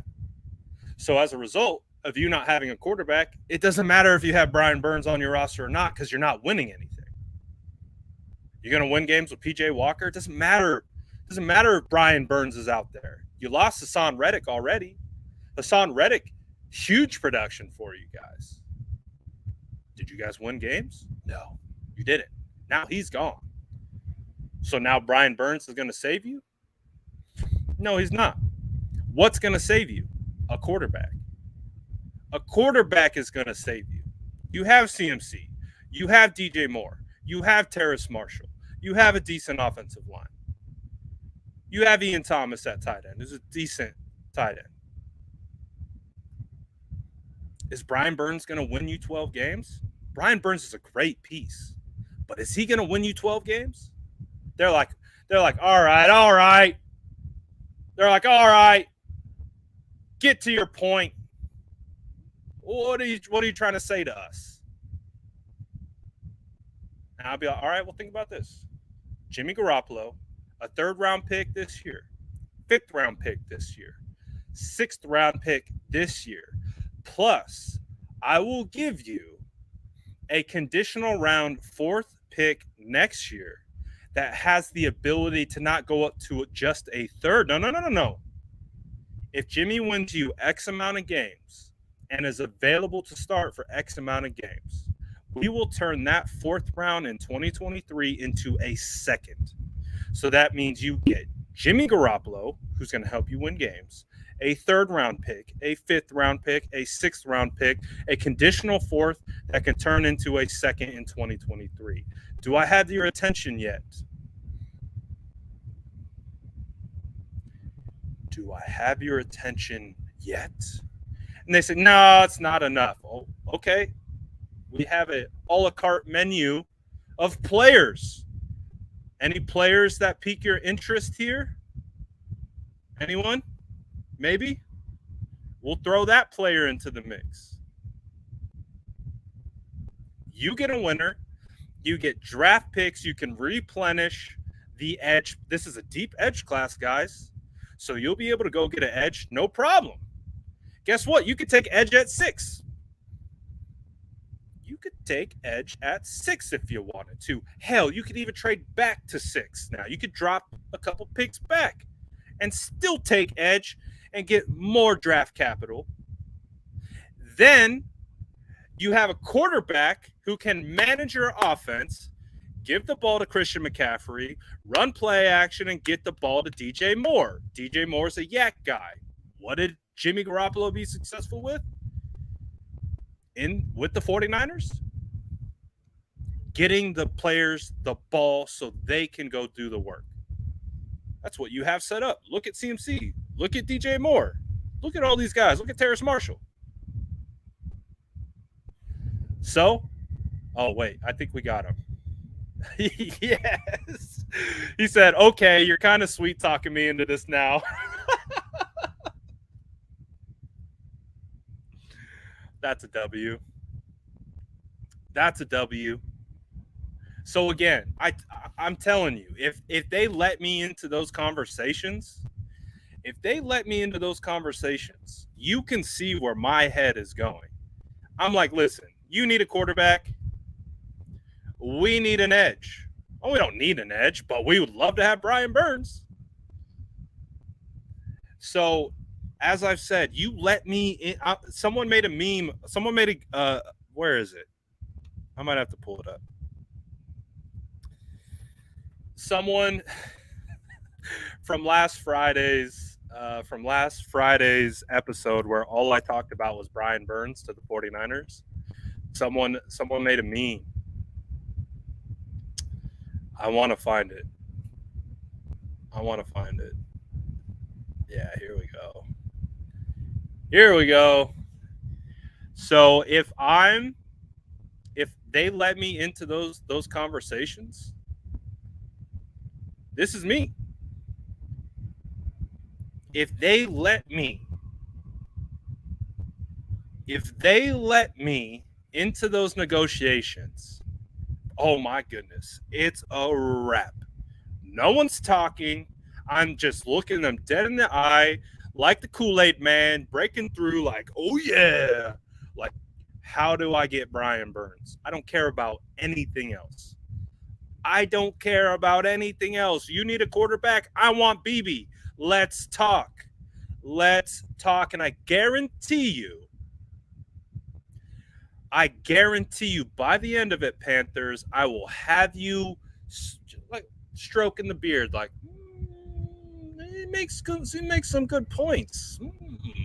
We could use a quarterback. We could trade back. We could recoup more assets. That would give us the flexibility to move all over the board. There's tons of great edge talent in this class. And the biggest thing of all is we need a quarterback. And we can give it to you. We can give it to you. We have it.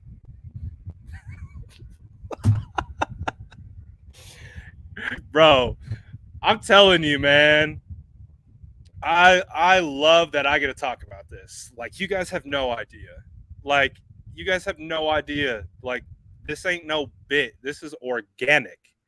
Like, you give me an opportunity to talk about the 49ers potentially trying to get Brian Burns, I am all over it. No one's stopping me, baby. Oh, yeah. I love it. I'm having a great time. Justin's Brad 2024, make America thick again. I love you guys. I love you guys that you just let me, like, you actually just let me go on these crazy just tangents, and just I appreciate you guys. I'm not lying. Like, last Friday, being able to get on here and talk like an hour and a half of a completely far off scenario, the 49ers getting Brian Burns for Jimmy Garoppolo, the fact that I just got to do that and was able to, like, pose it as a proposition, time of my life, baby. Time of my life. Tell them Bosa plus Burns, 6 Super Bowls. Super Bowl number 6 or 6, whatever the way you want to look at it.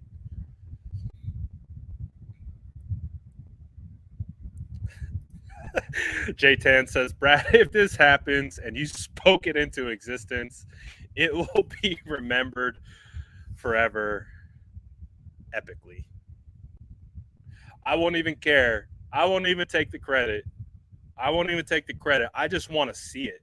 If you get me Brian Burns in red and gold, I just want to see it. I just want to see it. Just let me see it. Please. Please. Because as I've told you, man, I've been trying to manifest Brian Burns onto the 49ers since 2018. Since 2018. Whoever made this graphic, by the way, whoever made this, shout out. Anyone want to take ownership of who made this? Who made this? Because it's legendary. Someone put this in the Louvre. This is fire.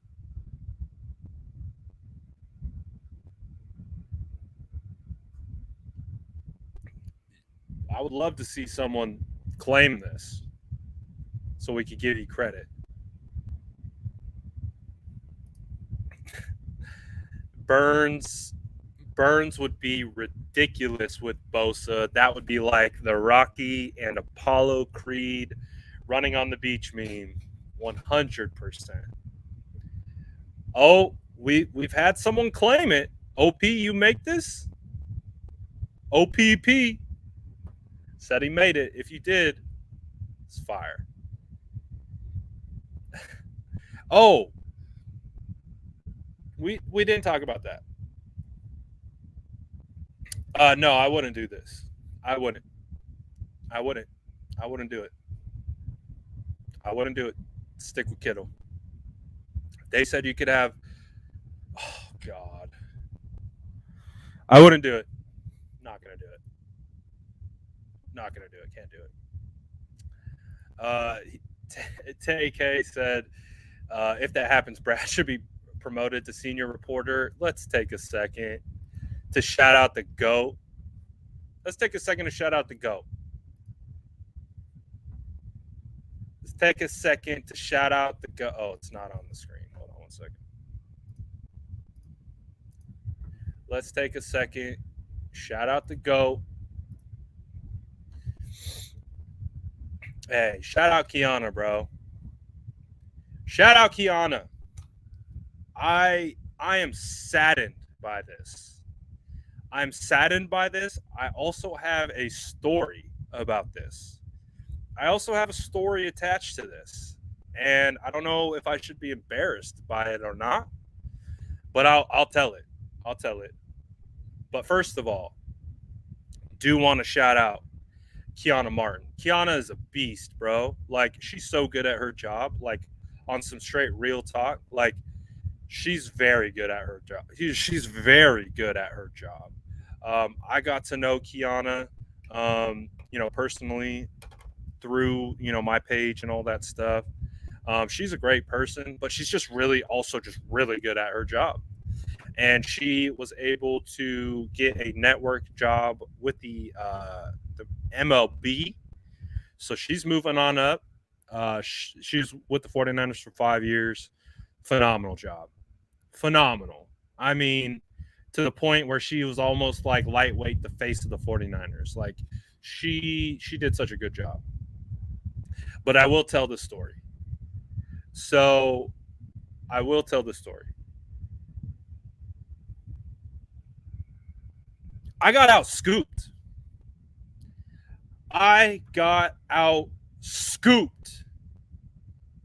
On this situation.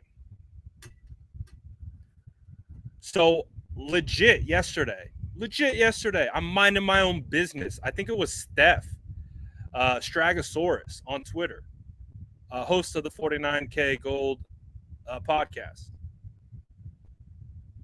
I saw that, like, she was saying that Kiana was leaving. I was like, what? I was like, I heard rumors, but, like, she's really leaving? And then I go and see, the 49ers posted about it, like, all this stuff. I was like, what the hell? I was like, Kiana's leaving? I told my wife. So this is how I got out scooped. I told my wife, I was like, hey, did you know Kiana's leaving? She said, yeah, I knew that. I was like, what? I was like, yeah, she told me a while ago. I was like, what? Kiana told you that she was leaving the 49ers, and you didn't tell me? I was like, how did I get out scooped in my own house? How did I get out scooped in my own house? I'm over here like, whoa, Kiana's leaving. And I like tell my wife, like, because we built a relationship with Kiana. And I was like, I told her like, I had no idea. She's like, I've been knowing. I was like, what? You didn't tell me? I was like, how do you know? How do I not know? How'd you not tell me? How do you know? Been knowing this forever? I was like, what? I got out scooped in my own house. I got out scooped in my own house. I was like, how the hell? I was like, how the hell? Like, how are you not going to tell me that?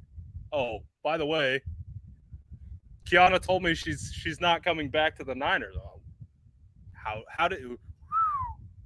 She's like, yeah, I completely forgot. I was like, you son of a gun. It's like, you son of a gun. Raymond said, or Ramon, one of the two, I think it's Ramon, said, girl talk 101, bro. Girl code. Straight up. Hey, respect. But I got out scooped. I got out scooped in my own house. I got out scooped in my own house.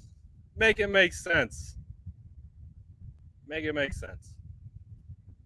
That's funny though. Yeah, so now I got to start drilling her. Like, what else do you know? What else do you know? What else do you know that I don't know? Come on. So I thought that was a funny story. Figured I'd share. Got out scooped in my own house. What are we talking about here? Got out scooped in my own house. Shout out Kiana, though. Kiana's a legend. Super happy for her. Super happy for her. But I was shocked. I told my wife expecting her to be shocked, and she's like, I've been knowing that. Like, I didn't tell you. She's like, I didn't tell you that? I was like, no, you did not tell me that.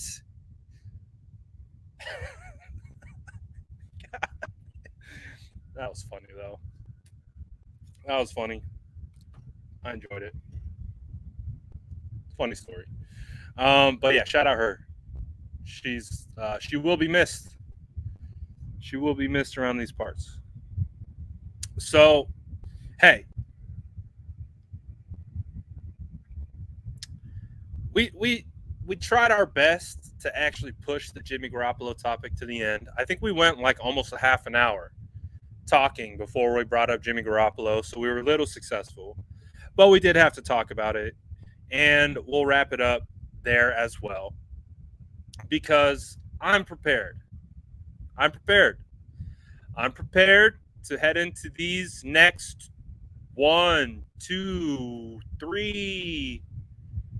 Wait, 1, 2, 3, 4, about 4 months. I'm prepared to head into these next 4 months with Jimmy Garoppolo on the roster. I know it's not what really anyone wants at this particular time. I think it's clear the 49ers are ready to move on from Jimmy. They want to move on from Jimmy. They're not going to move off of him until they can get an asset in return, which means he has to be healthy, which means probably training camp. We're hopeful we get something done around the draft. I'm hopeful something gets done around the draft.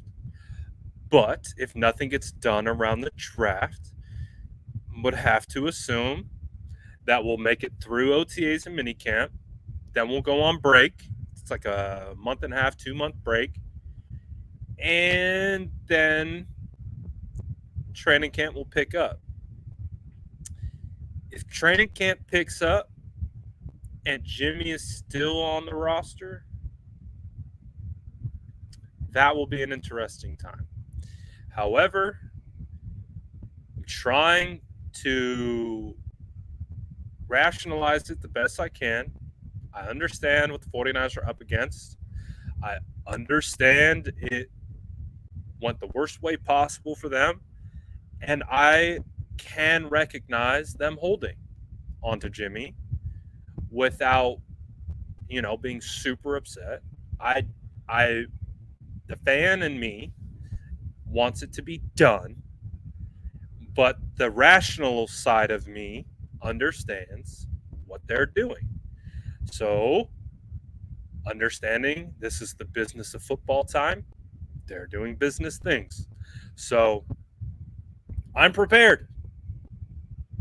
I am prepared to go forward this next couple months. Jimmy Garoppolo on the roster. So, I don't know how you guys feel about that. I don't know. I have not looked at Kyron Williams. McCollum stood out to me at the combine. If you guys were watching one of my lives, he stood out to me big time on the field drills when it comes to fluidity and ability to move, hips, feet. Small school kid. He looked really good out there. I haven't seen any of his tape, but comparing him just from an athletic profile standpoint, he looked like an NFL player for sure. But I haven't seen any tape yet. I haven't seen any tape on either of them. I'm trying to get better at grinding the tape. I will admit this quarterback situation has taken up way more time than I'd like to admit.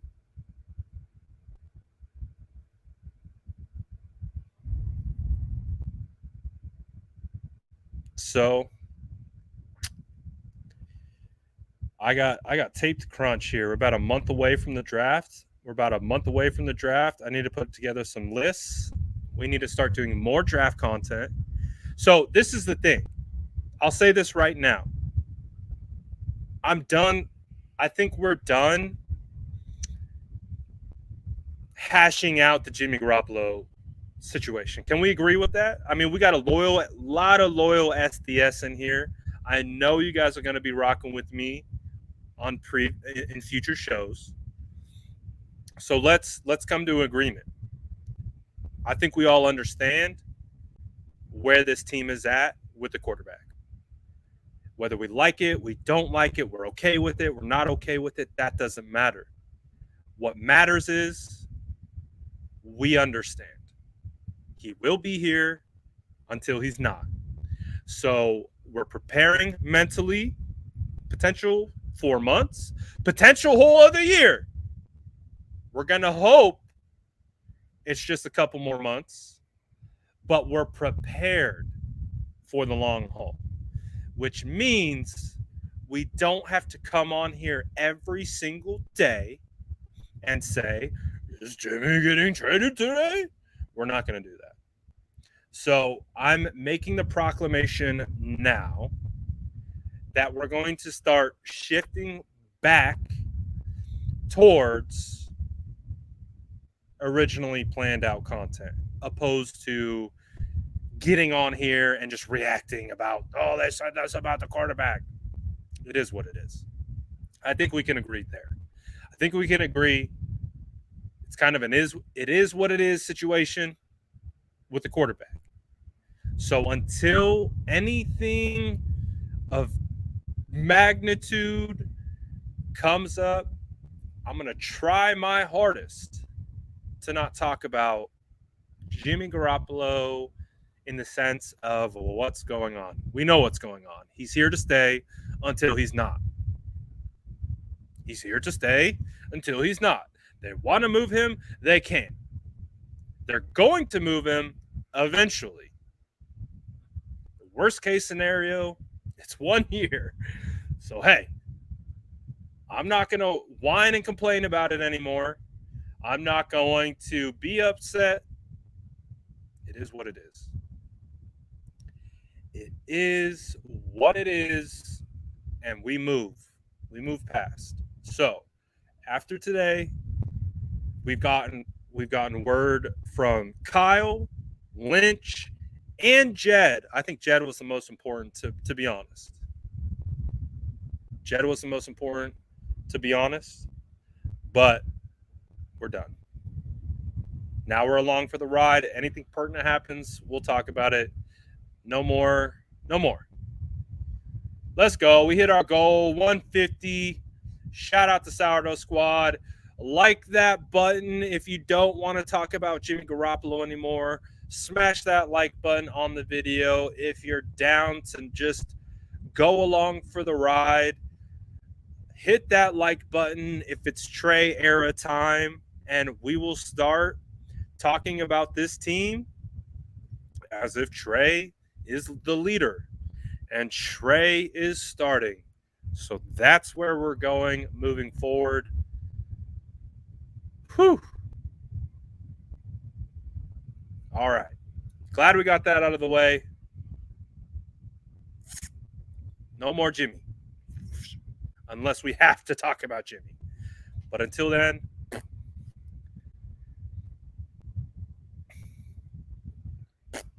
on to the next. So we're headed on 2 hours. It's probably a good time for me to head out. Did I miss anything from yesterday that happened? Let me recap really quickly. I almost forgot Kiana. Oh, Ross Dwelly signed. I didn't talk about that with you guys yesterday. Ross Dwelly signed. Woo! Again, might not be loving this, like the lack of big moves, but they have a full tight end room now. They now have pretty much a full offensive line room.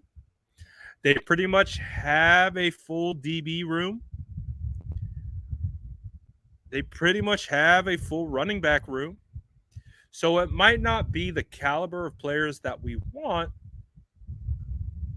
but hey, they have built out the depth that is needed. So it's okay. It's okay. So I like it. And that still gives the 49ers what I like too about the moves that they've made, extreme flexibility in regards to where you think they're going to go.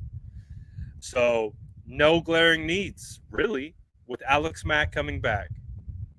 You have depth on the offensive line already. You know, they could potentially just come out of here with one prospect at offensive line. I think we all agree starting safety now probably comes like right there up at the top of the list. Slot nickel corner right there at the top of the list. Who else? Maybe another wide receiver. But again, now we're in the territory where it's like we could use another wide receiver. We could use O-line depth. We could use maybe a potential guard to challenge Aaron Banks. We could use maybe some running back depth. We could use edge. How could I forget? Edge. Safety, edge, nickel. Rearrange those however you like. Safety, edge, nickel. Safety, edge, nickel. O-line.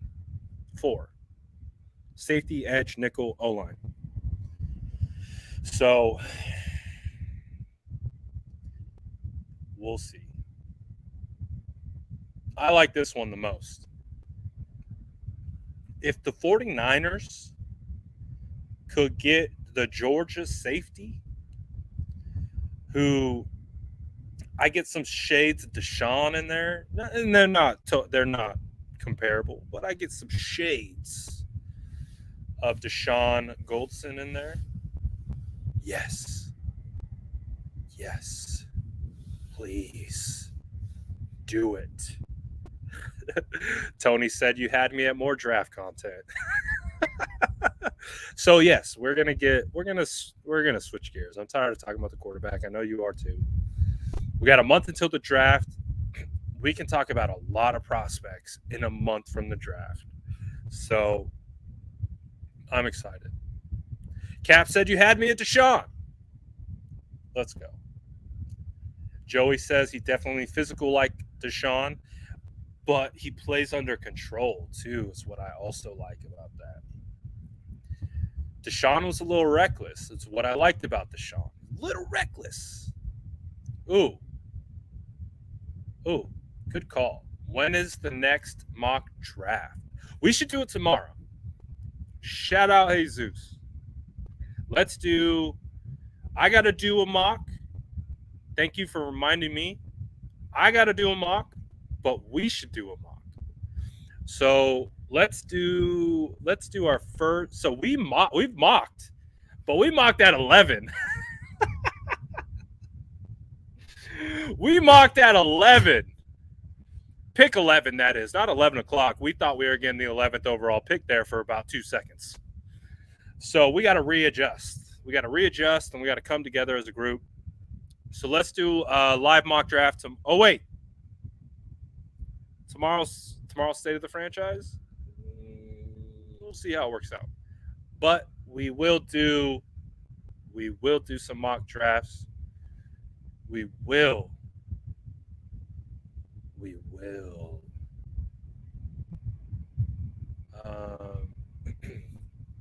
Raymond says, Raymond, please correct me if I'm saying your name wrong. He said, hey, Brad, is it true some teams aren't as high on Kyle Hamilton than the media is? I see some random report about it yesterday. Any reason why that may be? The only reason why I would see people souring on Kyle Hamilton is he's not testing well. I think that's really about it. I just think from an overall straight line speed situation, I think it's scaring people. But Kyle Hamilton has range. He's got length. Kyle Hamilton has a lot of things that you can't teach. He can play in the box. He can play deep third. He can do a lot of things. Ramen.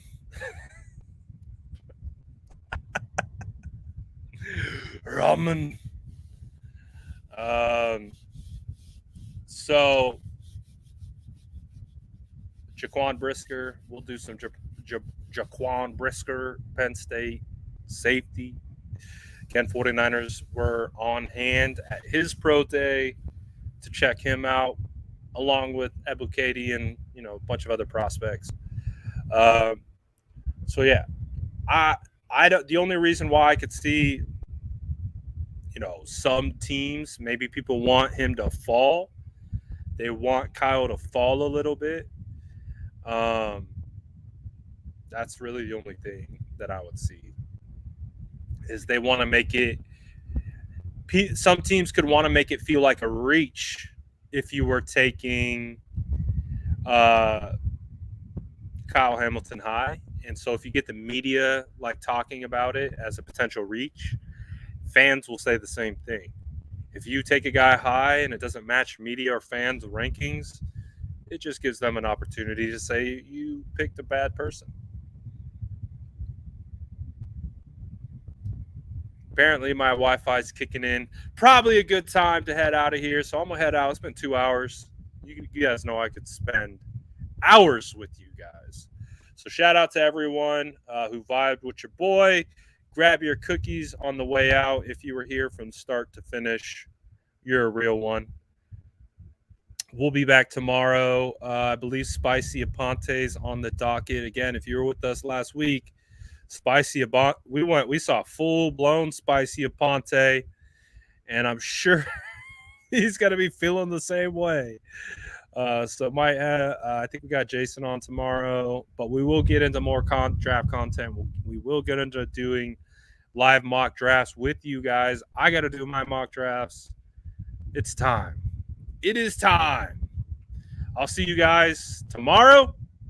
Appreciate you all. Shout out to everyone who sent a super chat. Shout out to everyone who's vibing with your boy. Shout out to everyone who smashed that like button. Appreciate all you guys. You guys have a great rest of your Tuesday. I'll see you tomorrow.